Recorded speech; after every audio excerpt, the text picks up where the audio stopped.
مغز انسان چند گیگ است؟ دانشمندان برآورد کردند که مغز انسان ظرفیتی در حدود 3 پتابایت دارد، یعنی چیزی نزدیک به 3 میلیون گیگابایت حافظه. برای تصور این عدد کافی است بدانید این مقدار میتواند تمام ویدیوهای موجود در یوتیوب را در خود ذخیره کند و هنوز هم فضا باقی بماند.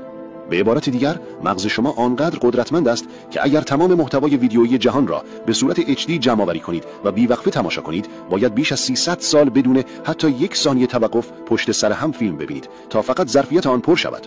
این یعنی ما درون سرمان یک ابر کامپیوتر با قدرت پردازشی باور نکردنی داریم. اما حیرت انگیزترین بخش ماجرا این است که مغز فقط مانند یک هارد دیسک ذخیره نمی کند، بلکه بین داده ها میلیون ها ارتباط جدید می سازد، آنها را در لحظه تحلیل می کند و بر اساسشان تصمیم می گیرد. به زبان ساده، مغز انسان یک سیستم تقریباً بی‌نهایت است و نشان می دهد که هیچ مرزی برای توانایی و یادگیری انسان وجود ندارد.